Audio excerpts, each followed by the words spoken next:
At Thanksgiving dinner, I realized every chair at the table had been claimed, except mine, and no one even looked surprised. I stood there for a second longer than I should have, holding a warm pecan pie in both hands, watching my family pass dishes around like I had already come and gone. The Whitman house in Naperville always smelled the same on Thanksgiving. Roasted turkey, butter, sage stuffing, but that year, something underneath it all felt colder, like the air had shifted without anyone mentioning it. "Mom, you made it," my son Daniel said from his seat, already halfway through carving the turkey, his voice light, practiced. He didn't stand up. He didn't pull out a chair. He just nodded toward the kitchen as if I were a neighbor dropping something off. I set the pie down on the granite island, carefully, the way you do when you don't want your hands to shake. Claire was at the head of the table, her hair pinned neatly, her blouse pressed like she had stepped out of catalog. She glanced at me, offered a polite smile, then turned back to her guests. "We're starting before it gets cold," she said, passing the mashed potatoes to the woman beside her. 8 place settings. White plates, gold-edged napkins, name cards written in her neat handwriting. I scanned them once, then again, slower this time. Daniel, Claire, Lily, 2 neighbors, Claire's sister and her husband. Even a coworker of Daniel's I barely recognized. My name wasn't there. I looked at the empty space along the wall where a folding chair usually sat. Gone. Should I grab a chair from the kitchen? I asked, keeping my voice even, almost casual. Claire didn't look at me this time. She reached for the gravy boat and said, "Oh, Eleanor, we didn't think you'd be staying long." The sentence landed softly, like it had been rehearsed. For a moment, no one spoke. Forks paused, then resumed. Someone laughed at something on the television, football commentary, drifting in from the living room. Daniel cleared his throat. "Mom, you can sit at the island for now.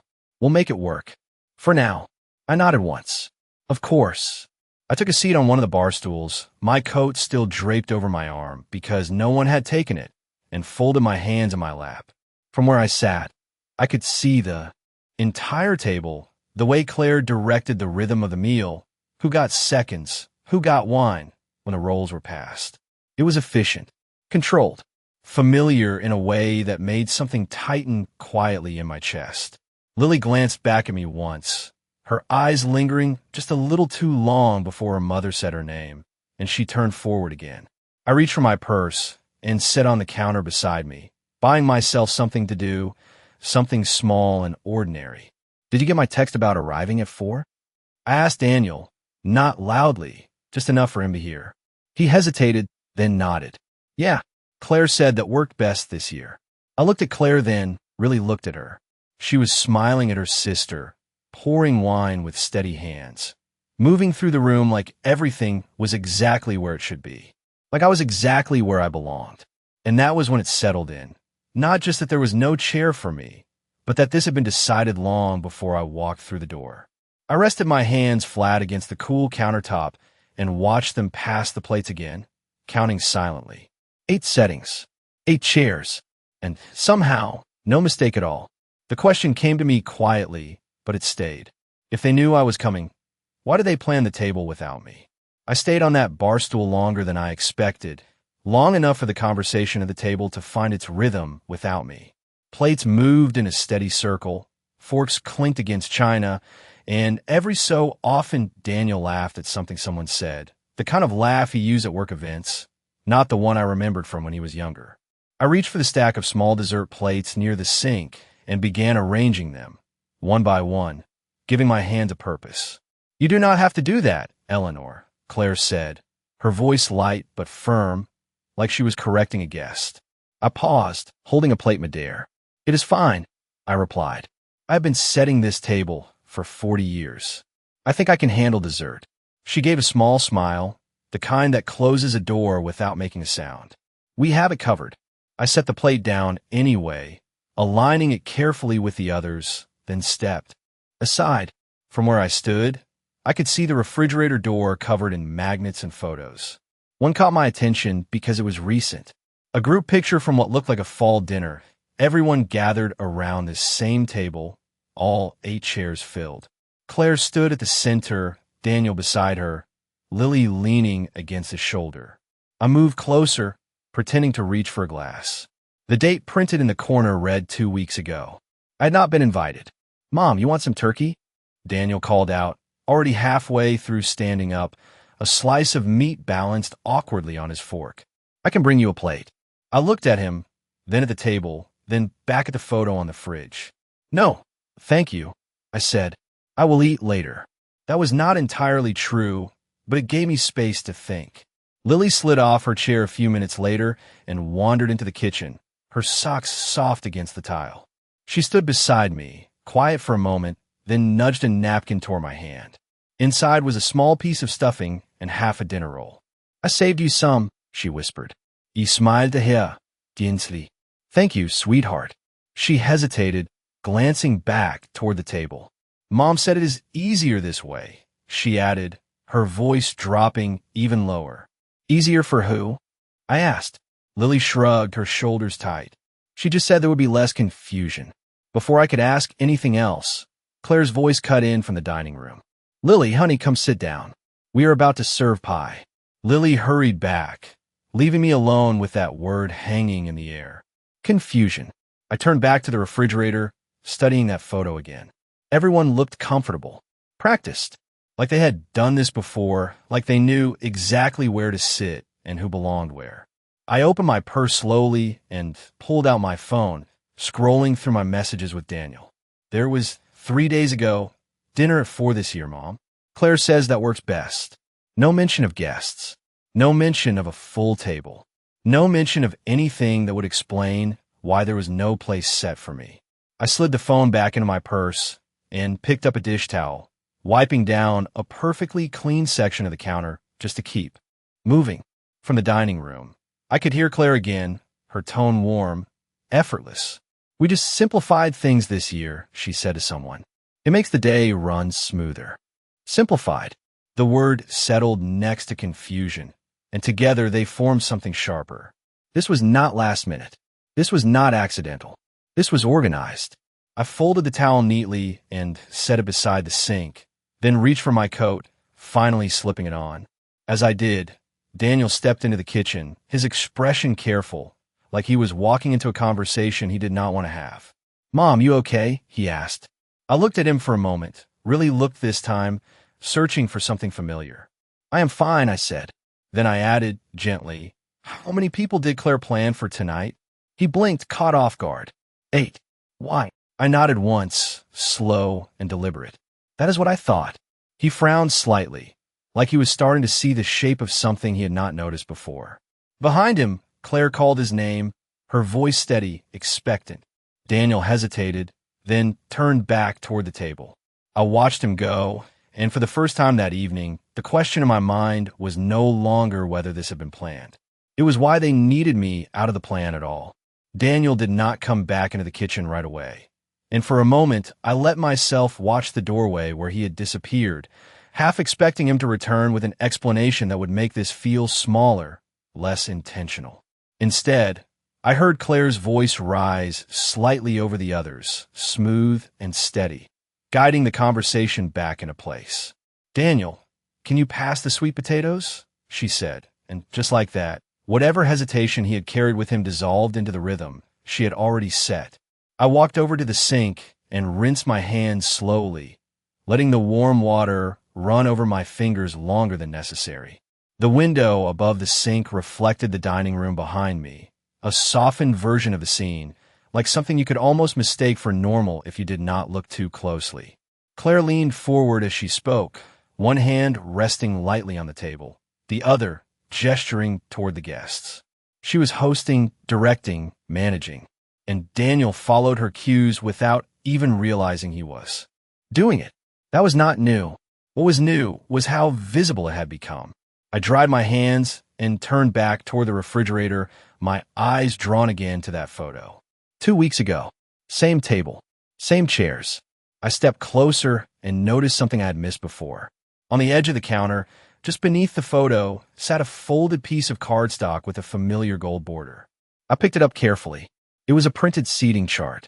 8 names, arranged neatly around the table. Claire's handwriting had labeled each position. I scanned it once, then again, slower. Daniel at the right of the host's seat. Lily beside him, the guests filling in the rest. My name was nowhere on that list. Not crossed out, not moved, simply absent. You found that, Claire said from behind me. I turned, the card still in my hand. She had stepped into the kitchen quietly, closing the distance between us without raising her voice. I was just looking, I replied. She nodded, her expression composed. I like to plan ahead. It keeps things from getting complicated. There was again a variation of the same idea. Simplified, less confusion. I held the card up slightly. You planned this 2 weeks ago, I said, not accusing, just stating what was in front of me. Could not deny it. We host a lot now, she said. Daniel's work, neighbors, friends. It helps to know exactly how many people we are accommodating. I let that settle for a moment, and I was not one of them. She met my eyes then, and for the first time, there was no softening in her expression.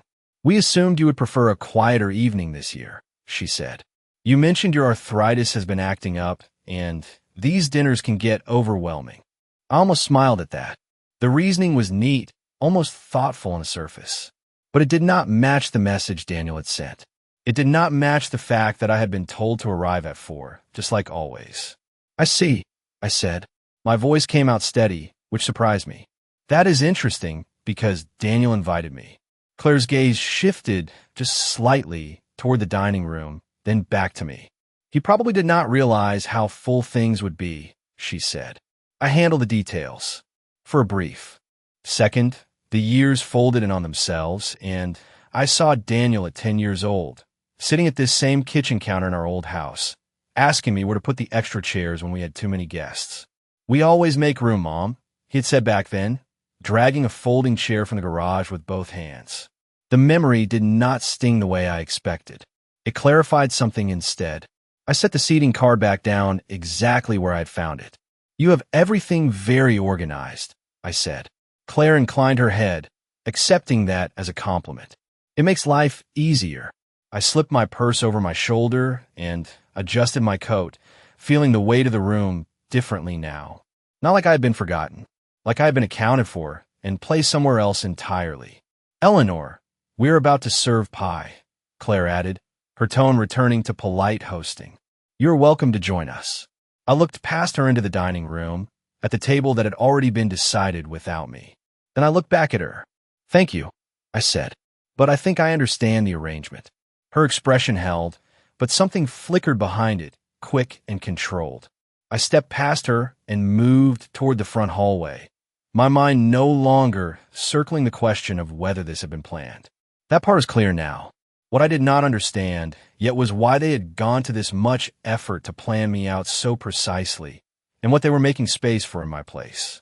I stepped in the front hallway and reached for my scarf, but I did not open the door right away. The voices from the dining room carried easily through the house, softened by distance, but still clear enough to follow. Claire was speaking again, her tone warm, practiced, the kind of voice that filled a room without ever rising. It just makes more sense long-term, she said. We have been talking about consolidating things. I paused, my hand resting on the brass doorknob, and listened without meaning to. Daniel answered this time, lower, less certain. I just do not want it to feel rushed. There was a small clink of glass, then Claire again. It will not be rushed if we start the conversation early. I let go of the doorknob slowly and stepped back, moving toward the small console table near the entry. My purse brushed against it, and something slid slightly out of place. I steadied it with my hand and noticed a manila folder tucked neatly beneath a stack of mail. It was labeled in bold black letters, Property Review. The paper was heavier than ordinary mail, the kind used for formal documents. I hesitated for only a second before opening it, just enough to see the first page.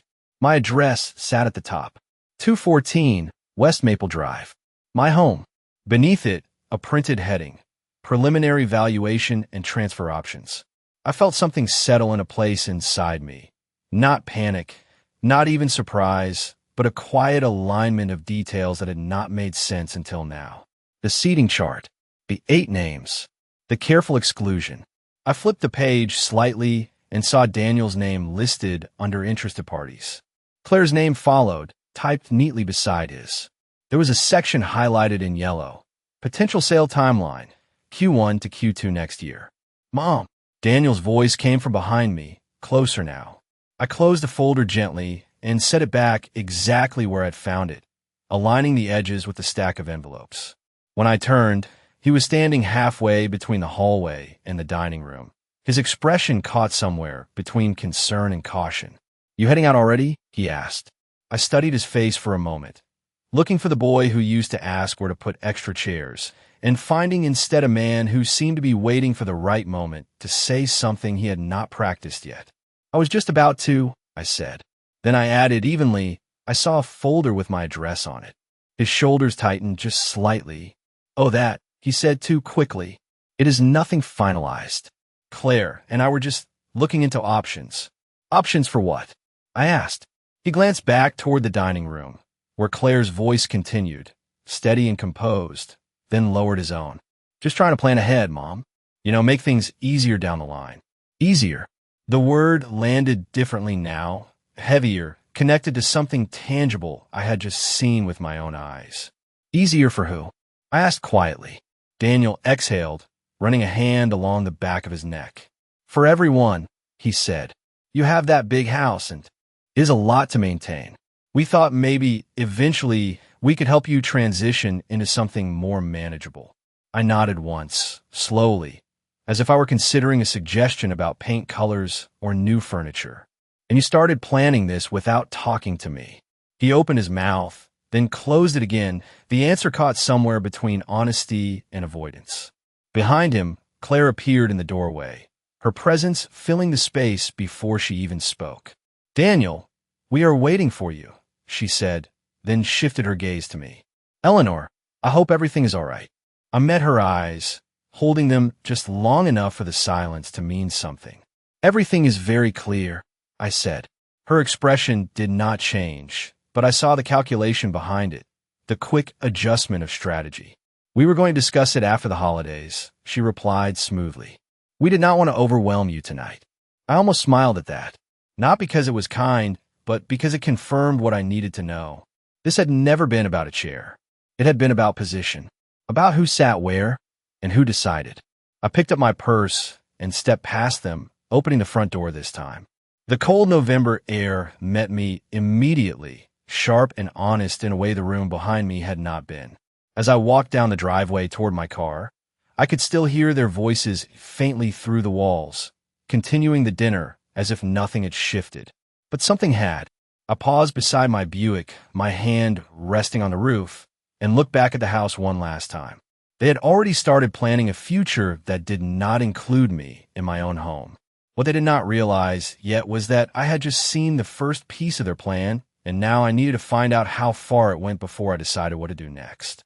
I did not start the engine right away. The dashboard clock on my Buick read 6:42 p.m., and for a moment I just sat there with both hands resting on the steering wheel, letting the quiet settle around me. Inside the house, Thanksgiving continued without interruption. Plates would be cleared, dessert would be served, and Claire would guide every moment with that same careful precision. I could already picture it. I reached into my purse and pulled out my phone, scrolling back to Daniel's message again, reading it one more time as if the words might rearrange themselves into something honest. They did not. After a few seconds, I locked the screen and set the phone down in the cup holder. Then I did something I had not planned. I stepped out of the car, closed the door quietly, and walked back up the driveway. The porch light cast a soft yellow glow across the front steps, and through the window beside the door, I could see movement inside. Claire was standing now, clearing plates, while Daniel gathered empty glasses. I opened the door without knocking. The room shifted the moment I stepped back in. It was subtle, but it was there. Conversations paused just long enough to notice. Claire turned first, a napkin still in her hand. "Eleanor, did you forget something?" she asked. I removed my coat slowly, folding it over my arm again, the same way I had earlier, but this time the motion felt deliberate. "Yes," I said. "I forgot to ask a question." Daniel set the glasses down on the sideboard, his eyes moving between Claire and me. "Mom, what is going on?" I walked into the dining room, stopping just short of the table, close enough that everyone could hear without me needing to raise my voice. "The house on Maple Drive," I said. When exactly were you planning to tell me you were reviewing options for it? The room went quiet in a way it had not all evening. Claire did not look surprised.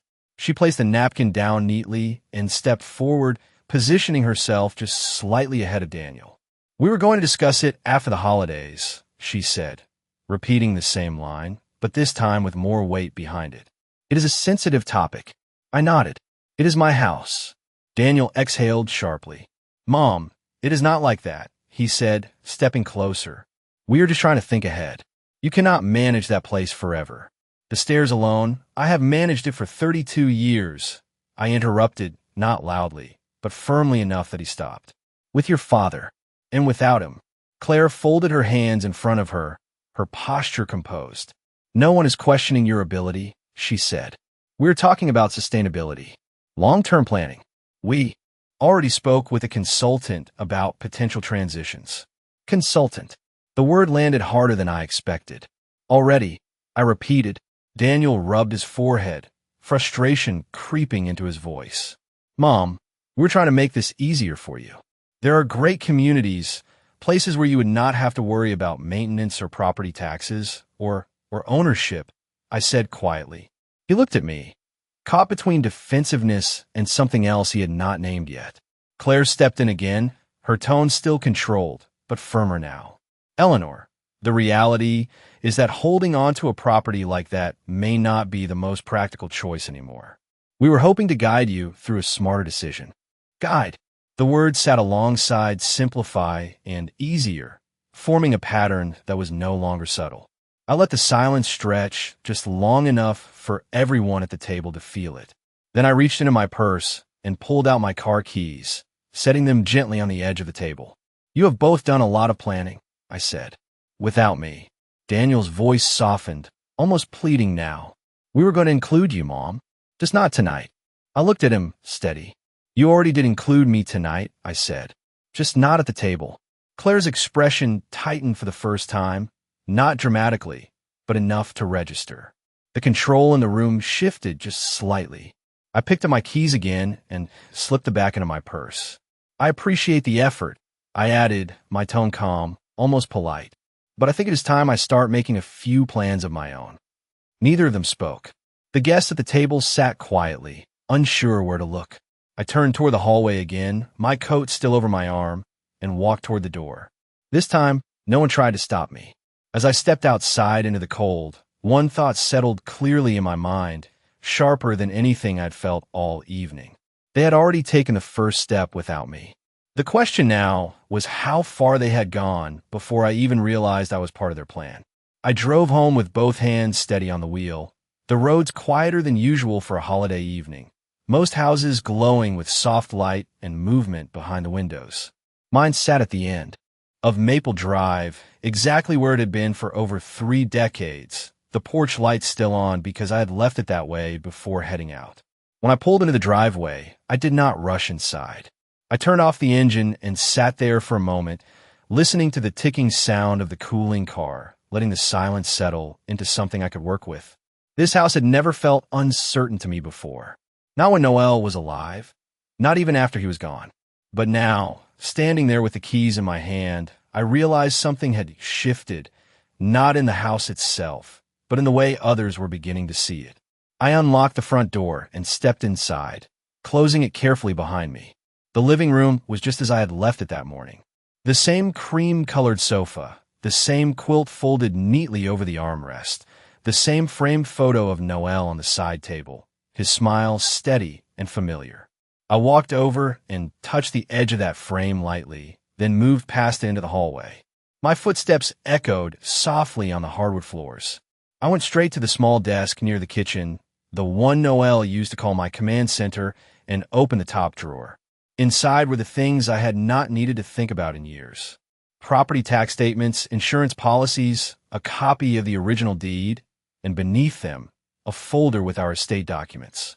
I pulled it out and set it on the table, flipping it open slowly. The pages were crisp, organized, exactly the way Noel had insisted they be.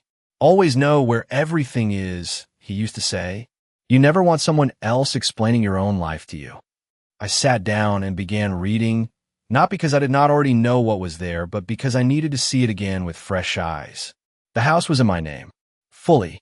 No shared ownership, no automatic transfer. Everything had been set up deliberately, long before Daniel had ever thought about consultants or transitions. I reached for my phone and scrolled through my contacts until I found a number I had not used in years.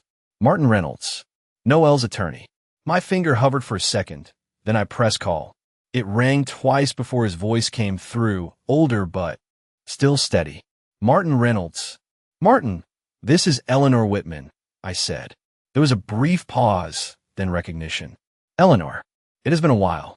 How are you? I glanced around the kitchen at the familiar cabinets, the coffee maker, the small details that had never required explanation until now. I think I need to review some things, I said. Specifically, my house and any documents connected to it. He did not ask unnecessary questions. That was one of the reasons Noel had trusted him. Of course, he replied. I can pull your file. Are you available early next week? Tomorrow morning would be better, I said. There was a slight pause on his end, then a quiet understanding in his tone. I will make time, he said. 10 o'clock. 10 o'clock works. I ended the call and set the phone down on the table, feeling a shift that was small but undeniable. For the first time since I had stepped into that dining room, I was no longer reacting to what had been done. I was deciding what to do next. I gathered the documents from a folder and stacked them neatly, placing them into my purse. Then I walked through the house once more, not out of habit, but with intention. The staircase, the banister Noel had refinished himself, the kitchen window that looked out over the backyard where Daniel used to play. Every detail was still exactly where it belonged. I paused at the bottom of the stairs and looked up, imagining what it would mean to let someone else define the future of this place without my say. The thought did not linger long. I turned off the lights one by one and headed back to the front door, locking it securely. As I stood there in the quiet, one thing became clear in a way it had not been before. Claire and Daniel had already taken steps towards something they believed was inevitable. What they did not know was that tomorrow morning I was going to find out exactly how much they thought they controlled and how much they had completely misunderstood. I arrived at Martin Reynolds' office 10 minutes early, which was a habit I had kept for most of my life, especially when something mattered. The building sat just off Main Street, a modest brick structure with a polished brass directory in the lobby and the faint smell of old paper and coffee in the air. Martin's office was on the second floor, the same suite he had occupied for as long as I could remember. When I stepped inside, his assistant greeted me by name, which told me he had already pulled my file. That, more than anything, confirmed this was no small matter. He is ready for you, Mrs. Whitman, she said, gesturing toward the hallway. Martin stood when I entered, extending his hand. Eleanor, he said warmly. It has been too long. It has, I replied, taking the seat across from his desk. I wish I were here under simpler circumstances. He studied my face for a moment, then nodded once, the way people do when they understand more than you have said. Let's take a look, he said, pulling a thick folder from his desk drawer. The file was larger than I expected, filled with documents I had not seen in years. He opened it carefully, flipping past the initial pages until he reached a section marked in blue tabs. You're home, he said, sliding the paper slightly toward me. Fully titled in your name, as we discussed after Noel passed. No liens, no shared ownership. Legally, it is entirely yours. I let out a breath I had not realized I was holding, but I did not relax. And no one else can make decisions about it without my consent? I asked. Martin's expression shifted slightly, more focused now. Not directly, he said, but there are ways people attempt to influence those decisions, especially within families. I nodded. They have already started. I reached into my purse and pulled out the folded copy of the document I had seen the night before, smoothing it out on his desk. This was in my son's house, I said. A property review. My address. A proposed timeline. Martin adjusted his glasses and leaned in, scanning the page with a careful eye. Where did you get this? He asked. On their entry table, I replied. It was not hidden. He allowed a quiet breath, then flipped to another section of my file, pulling out a separate document. Eleanor, I need to show you something, he said. He placed a paper beside the one I had brought. It was newer, printed on similar stock, but with a different heading. Proposal Authorization Draft. My name appeared at the top, followed by a signature line that was blank. Beneath it, Daniel's name appeared again under facilitating party. Claire's name followed, listed as coordinating party. I stared at it for a moment, taking in the language. They cannot move forward without my signature, I said slowly. Correct, Martin replied. But this draft suggests they were preparing to present this to you as a recommendation. Possibly with pressure, possibly framed as assistance. I leaned back slightly, my hands resting in my lap. They already began that conversation, I said. Last night, Martin closed the folder halfway, his expression thoughtful. Then you are ahead of them, he said. They're still in the planning stage. You, however, now have the advantage of knowing exactly what they are planning. That word settled in differently than it had before. Advantage. I looked down at the documents again, then back up at him. What options do I have? I asked. Martin did not hesitate. Several, he said. You can leave things as they are and refuse any proposal. You could transfer the property into a protected trust, which would remove it from any external influence. Or you can restructure your estate in a way that ensures control remains exactly where you want it, regardless of outside pressure. I considered that, letting each option settle into place. Then I asked the question that had been forming since the night before. If I make changes now, I said, will they know? Martin shook his head. Not unless you choose to tell them. That was the moment the balance shifted. Not dramatically, not in a way anyone else could see, but clearly enough that I felt it. They had planned something with confidence, assuming I would follow the path they laid out. What they did not know was that the ground beneath that plan was entirely mine to shape. I gathered the documents slowly, placing them back into my purse. I would like to move forward with the trust, I said. Martin nodded, already reaching for a pen. We could begin that process today. As he started outlining the steps, the details became sharper, more concrete. Timelines, signatures, legal protections, each one a quiet reinforcement of something I had always known but had not needed to assert until now. When I stood to leave, Martin walked me to the door. Eleanor, he said, pausing before. I stepped out. Whatever they're planning, they are assuming you will react. The moment you act instead, everything changes. I met his gaze, holding it for a second. I intend to, I said. Outside, the late morning air was crisp, the street busy with people moving through their day, unaware of the shift that had just taken place. I walked to my car, opened the door, and placed my purse on the passenger seat with the documents inside. As I started the engine, one thought settled clearly in my mind. They were preparing to guide me into a decision. What they did not realize was that I was about to make one of my own, and I had not yet decided how much of it I was going to let them see. By the time I pulled into my driveway, my phone was already ringing. Daniel's name lit up the screen, steady and familiar, but I let it ring twice before answering. Mom, he said, his voice carrying a tight urgency I had not heard from him in years. We need to talk about what happened last night. I rested my hand on the steering wheel, watching the sunlight stretch across the front lawn. We already did talk, I replied. There was a pause, then a sharper edge in his tone. No, we did not. You left before we could explain things properly. I almost smiled at that word again. Properly. Then explain now, I said. He hesitated, as if someone else were standing just out of reach, listening. When he spoke again, his voice was steadier, more measured.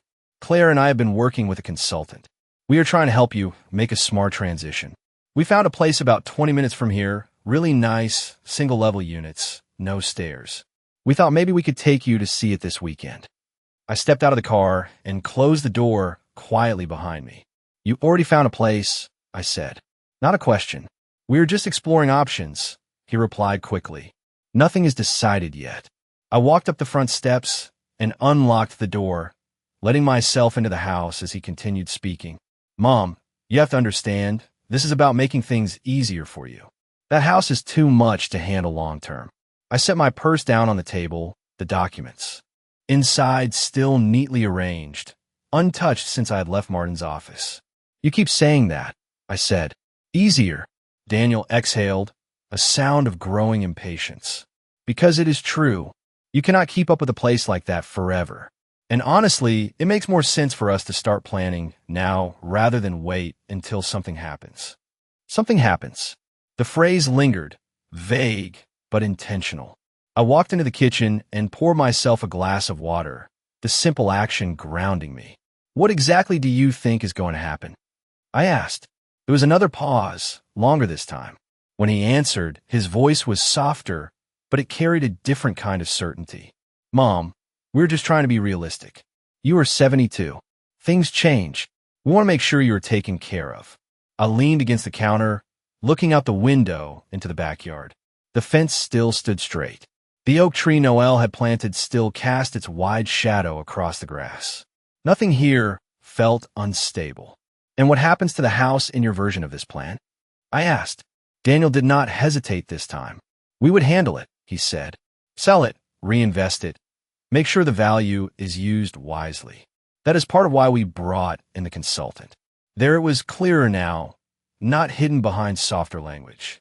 I took a sip of water, then set the glass down carefully. You have thought this through, I said. Of course we have, he replied. We are trying to do the right thing.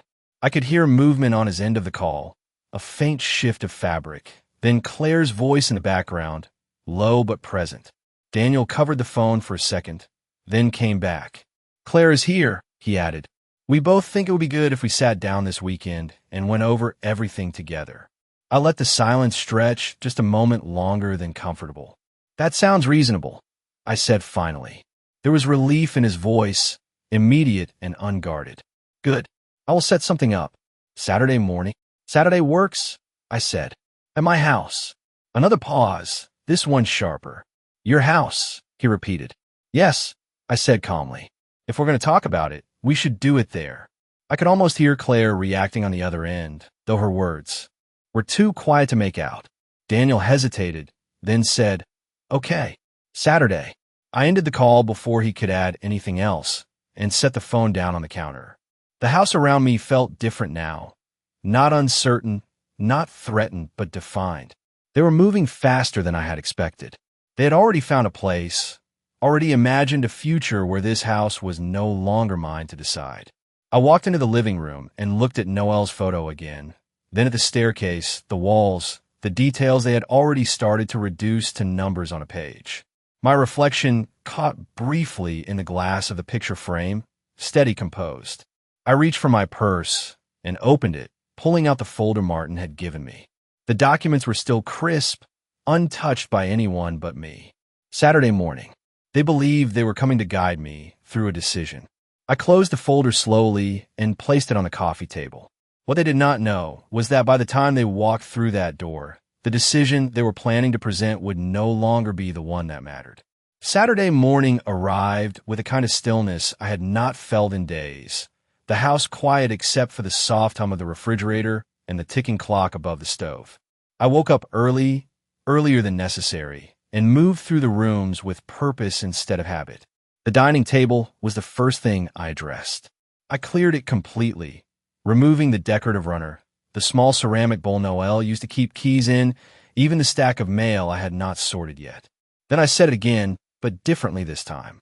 3 chairs, 3 place settings. White plates, simple glassware, no name cards. I placed one chair at the head of the table, where Noel used to sit, and then paused before adjusting it slightly. That would be my seat today. I moved to the kitchen and started the coffee, measuring the grounds carefully, the way I always had. The smell filled the space quickly, familiar and steady. While it brewed, I walked back to the living room and picked up the folder from the coffee table. I opened it, reviewing the documents one more time, not because I doubted them, but because I wanted every detail clear in my mind.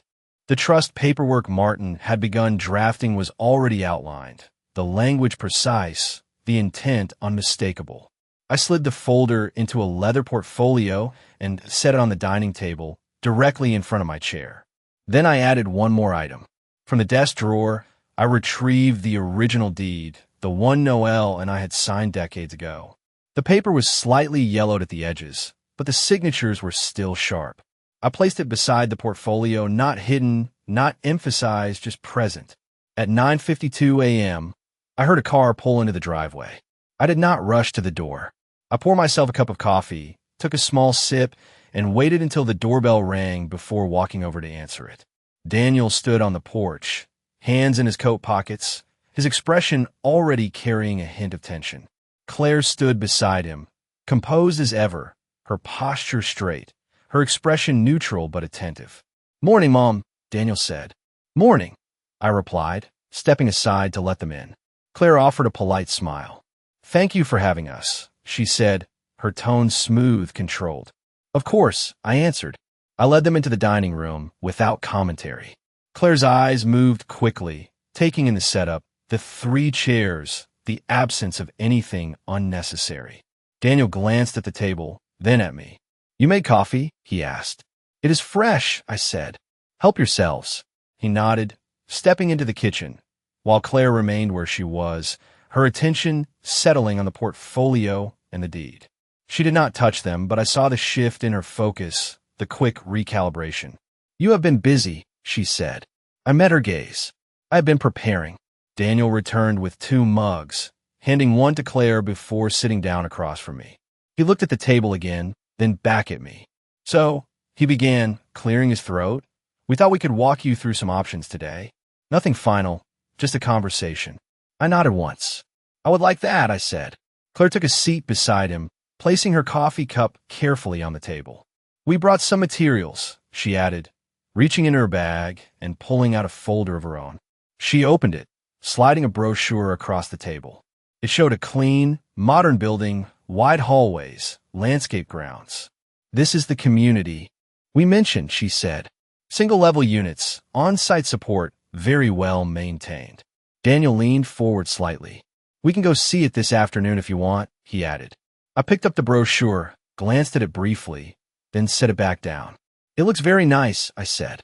Claire's expression softened, just slightly, as if she sensed progress. "It really is," she said, "and it would take a lot of pressure off you." I let a small silence settle, just enough to let them continue. Daniel took a breath. "We also spoke with someone about the house," he said. "Just preliminary numbers, nothing official. But the market is strong right now. It could be a good time to make a move." I nodded again, my hands resting calmly on the table. "I understand," I said. Claire leaned in slightly, her tone measured but confident. "We just want to make sure everything is handled in a way that benefits you," she said, "and the family." There was again, placed gently but clearly. I looked at both of them, taking in the way they sat, the way they had come prepared, the way they believed this conversation was unfolding exactly as they had planned. Then I reached forward, opened my portfolio, and placed my hand lightly on the documents inside. "I'm glad you brought your materials," I said, "because I brought mine as well." I paused just long enough for the weight of that statement to settle across the table. What they did not realize yet was that while they had spent weeks preparing to guide me into their plan, I had spent the last 48 hours preparing something they had not accounted for at all. Claire's eyes moved from the portfolio to my face, and for the first time since she walked in, I saw something shift beneath her composure. Not panic, not yet, but recalculation. Daniel leaned back slightly in his chair, his hand still resting near the brochure he had brought, as if he was deciding whether to continue his explanation or wait for mine. I did not rush. I opened the portfolio slowly, deliberately, and slid a single document out onto the table between us. It was not the full trust paperwork, not yet. Just the first page. Clean, formal, unmistakable. Claire's gaze dropped immediately, scanning the header, the legal language, the structure she clearly recognized. "What is this?" Daniel asked, his voice tightening. I looked at him, steady. "This is the beginning of a decision," I said. He reached forward, pulling the document closer, his eyes moving quickly across the lines. "A trust," he said, glancing up at me. "You are setting up a trust?" I nodded once.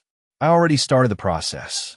Claire's posture straightened, her hands folding neatly on the table again, but this time the movement felt more controlled than natural. "Eleanor," she said, her tone careful, We were hoping to have a conversation before any formal steps were taken. We are having that conversation now, I replied. Daniel shook his head slightly, frustration rising. Mom, this is exactly what we were trying to avoid, he said. You are making decisions without understanding all the options. I let that sit for a moment, then reached for the original deed and slid it forward as well.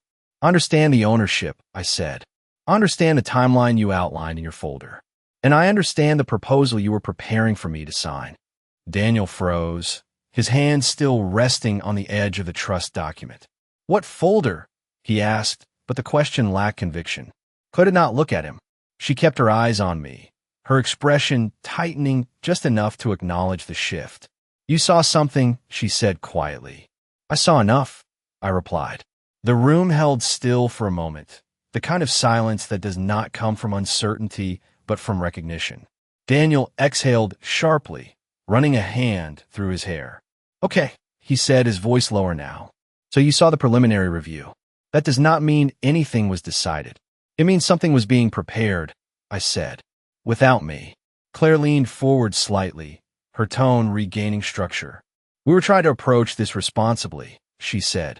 These are not easy conversations, and we wanted to have information ready before bringing it to you.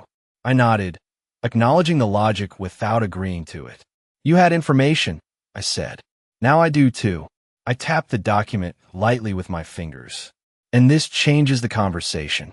Daniel looked between the two of us, the tension pulling at him from both sides. Mom, you are overcomplicating this, he said. We're just trying to help you make a smart decision. I met his gaze. And I am making one, I said. Claire's eyes narrowed slightly, not in anger, but in focus. What exactly are you planning to do with the trust? She asked. There was no softness left in her voice now. This was the real question. I closed the portfolio gently, leaving the first page visible on the table. That depends, I said, on what I decide is best for the future of this house. Daniel leaned forward again, his voice sharper. Our future too, Mom. This affects all of us. I held his gaze steady. That is exactly why I'm taking the time to get it right. Claire sat back slightly, her expression settling into something more measured, more strategic. Then we should all understand the full scope of what you are doing, she said. Transparency matters here. I almost smiled at that word. Transparency. It did not seem to matter when they were making plans without me. But I did not say that. Not yet. Instead, I rested my hands on the table and looked at both of them, letting the silence stretch just enough to shift the balance one more degree. You will, I said, just not all at once. The air in the room tightened again, not with confusion this time, but with anticipation. They had expected to lead this conversation, to guide it step by step toward a conclusion they had already outlined. Now, they were waiting for me to decide what came next, and I had not yet shown them everything I had prepared. I let the silence hold just long enough to settle the weight of what I had already placed in front of them. Then I reached back into the portfolio and drew out a second document, this one thicker with a notarized seal visible in the lower corner. I placed it carefully beside the first page, aligning the edges with precision. Claire's eyes moved immediately, scanning faster this time, her composure tightening in a way that no longer looked effortless. Daniel leaned in, his brow furrowing. What is that? He asked. I did not answer right away. Instead, I turned the document slightly so both of them could read it clearly. This, I said, is the finalized draft of the trust. Daniel's eyes flicked across the page, then back up to me. Finalized? He repeated. You just said you started the process. I met his gaze evenly. I said, I started it, I replied. I did not say I was waiting. Claire's hand moved slightly on the table, not touching the paper, but close enough to indicate she understood exactly what she was looking at. When was this completed? She asked, her voice controlled but sharper now. This morning, I said. After my meeting, Daniel sat back in his chair, the realization beginning to settle in. Mom, you made a legal change overnight without even telling us. I folded my hands lightly in front of me. You made a plan without telling me, I said. This seemed consistent. He exhaled, frustration rising again. That is not the same thing. No, I agreed calmly. It is not. I tapped the lower portion of the document gently. This is legally binding. Claire leaned forward slightly now, her focus narrowing. What exactly does the trust do? She asked. I slid the document a fraction closer to her. It transfers full control of the property into a protected structure, I said. It removes the house from any external negotiation, sale planning, or reassignment without my direct authorization under the terms outlined here. Daniel shook his head, his voice tightening. That does not make sense. You're locking yourself into something without flexibility. I looked at him, steady. I am defining the flexibility. Claire's eyes moved down the page again, slower this time, more deliberate. Then she stopped. I saw the exact moment it registered. Her posture shifted just slightly, but enough. Eleanor, she said, her voice lower now, more precise, this clause. She tapped the page lightly. The succession condition. Daniel leaned in again, following her finger. What is that? He asked. I did not rush. It specifies how the property is handled after my lifetime, I said. Daniel's eyes scanned the lines, then stopped, his expression changing in a way I had not seen before. Wait, he said. This does not transfer to me. The room held still. Claire did not speak immediately. She read the line again, then looked up at me, her composure no longer as seamless as it had been. You reassigned the beneficiary, she said. I nodded once. Yes. Daniel's voice rose slightly, not loud but strained. To who? I held his gaze. That is outlined in the full document, I said, which I will review in detail when I am ready. He stared at me, disbelief and something else mixing in his expression. Mom, you cannot just change everything like this without talking to us. I tilted my head slightly, considering his words. I believe that is exactly what you were preparing to do, I said. Claire sat back now, her hands folding together more tightly than before, her mind clearly moving through possibilities, recalculating. This changes the entire structure of what we were discussing, she said. Yes, I replied. It does. The balance in the room had shifted fully now, not subtly, not gradually, but in a way that left no question about where control rested. Daniel looked between us, searching for something to hold on to. So what are you saying? He asked. That we have no say in this at all? I let a small pause settle before answering. I am saying, I began, that the decisions about this house will be made with my full awareness, my full consent, and my full authority. Claire's eyes narrowed slightly, not in anger, but in focus. And what happens next? She asked. I closed the portfolio slowly, leaving the documents visible on the table, but no longer open for inspection. That depends, I said, on whether we are having a conversation about what is best for me, or about what you expected to happen. The silence that followed was heavier than anything that had come before, not uncertain, not confused, but charged with a new understanding. They had come prepared to guide me into their plan. Now they were sitting in a room where the plan had already changed without them, and they did not yet know how far that change extended. Daniel pushed a chair back, so abruptly it scraped hard against the floor, the sharp sound cutting through the room like something breaking. No, he said, shaking his head, his voice rising in a way it had not before. No, this is not happening like this. He stood now, pacing once across the edge of the dining room, then turning back toward me with a kind of disbelief that had finally lost its restraint. You changed the entire inheritance structure without even telling me? Without giving me a chance to explain? To be part of it? Claire remained seated, but her posture had tightened, her fingers pressing together so firmly that the knuckles had turned pale. Her voice, when she spoke, was no longer smooth. It was precise, edged. Eleanor, this is not just a personal decision, she said. This affects the entire family. You cannot just remove people from something that was always understood to be shared. I felt the shift in the room fully now, not just in control, but in consequence. The quiet tension of before had broken open into something raw, something that could no longer be managed with polite words. Always understood by who? I asked, my voice no longer softened. Because no one had that conversation with me. Daniel stopped pacing, his frustration spilling over. Because it was obvious, Mom, he snapped. I'm your son. That house was always going to come to me. That is how this works. I stood up slowly, the chair behind me sliding back with a quieter sound, but one that still marked the moment. That is how it works when people respect each other, I said. Not when they plan around someone like they are already gone. The words landed harder than I expected, even to my own ears.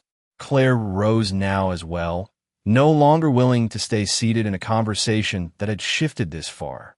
That is not fair, she said sharply. We were trying to make sure you were taken care of.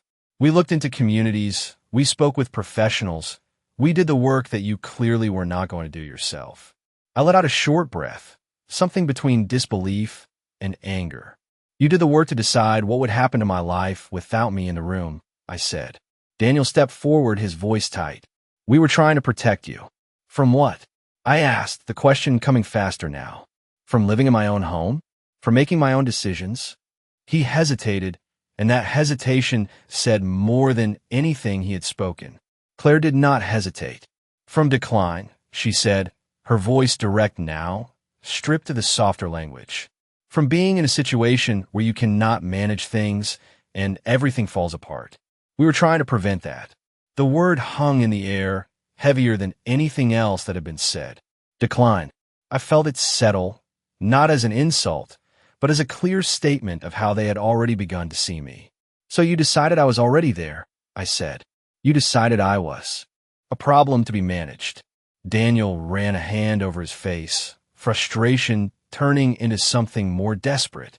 That is not what we said, he insisted. That is exactly what you planned, I replied, my voice steady, but no longer quiet. I reached for the document on the table and tapped it once. You had a timeline. You had a consultant. You had a proposal ready for me to sign. Claire's composure cracked just slightly, enough to show the pressure underneath. We were going to present it to you properly, she said. Not like this. Like what? I asked. Like I found it myself? Daniel exhaled sharply. Mom, you're blowing this out of proportion, he said, but the words lacked strength now. I shook my head slowly. No, I said. I am seeing it clearly. The room felt smaller suddenly, the walls closer, the air heavier. This was no longer a conversation about options or planning.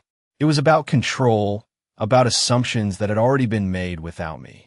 Claire stepped back slightly, her arms crossing now, a defensive shift that replaced her earlier composure. Then what exactly are you planning to do? She asked, her voice tight. I looked at both of them, really looked this time, seeing not just what they had done, but how far they had already gone in their minds. I'm going to make sure this house stays exactly where it belongs, I said. Daniel frowned, confusion and frustration colliding. What does that even mean? I held his gaze, letting the answer land with intention. It means you are not the only ones who made a plan, I said. The silence that followed was not empty. It was charged, unsettled, waiting, because what neither of them understood yet was that the decision I had made did not just change who controlled the house. It changed who would ever have access to it at all. Daniel stared at me like he was trying to recognize someone he had known his entire life and suddenly could not place. What did you do? He asked, his voice lower now, but sharper than before. Claire did not wait. Eleanor, she said, stepping forward again, her tone no longer controlled but urgent. You need to be very clear about what you are implying. I reached into the portfolio one last time and removed the final document, the one I had not shown them yet. This one was stamped, signed, and notarized. I placed it flat on the table between us. I already signed a trust this morning, I said. It is active. Daniel blinked, the words not landing all at once. Active, he repeated. Claire leaned in quickly, scanning the page, her composure breaking for the first time in a way that could not be hidden. Her eyes moved faster, then stopped. No, she said under her breath. No, that is not. Daniel stepped closer, reading over her shoulder. What does that mean? He demanded. I did not raise my voice. I did not need to. It means the house no longer belongs to me in the way you assumed, I said. It belongs to the trust, and the trust has conditions. Claire's head lifted slowly, her expression tightening into something colder, more desperate. What conditions? She asked. I held her gaze.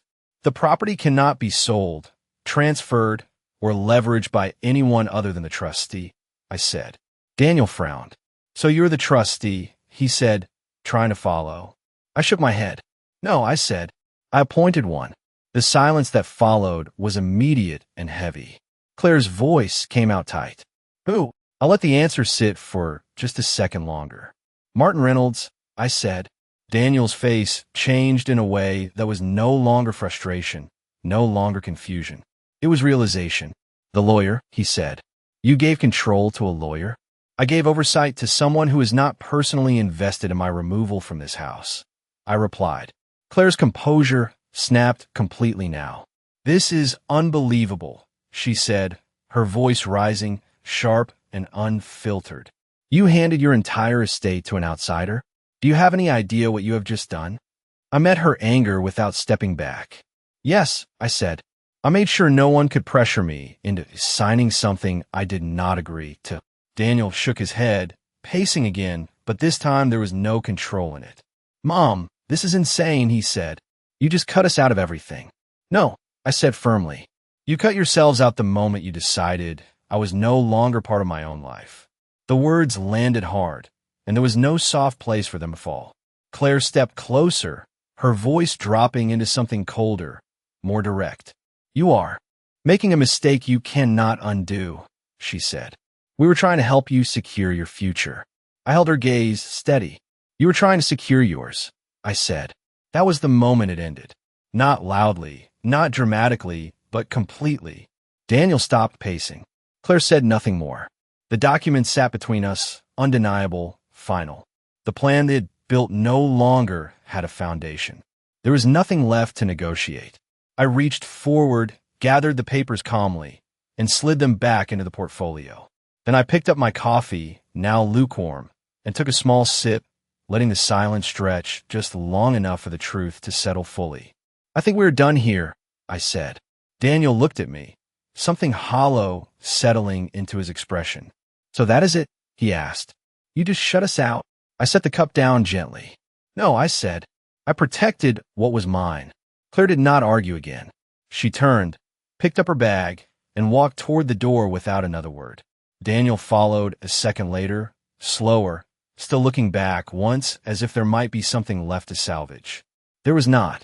The front door closed behind them with a quiet, final sound. I stood alone in the dining room, the 3 chairs still in place, the sunlight steady across the table. Nothing in the house had changed, and yet everything had. I walked to the head of the table and pulled out the chair, sitting down where I had placed myself that morning. For the first time since Thanksgiving, there was no question about where I belonged. I did not need a seat at their table anymore. They had already lost their place at mine.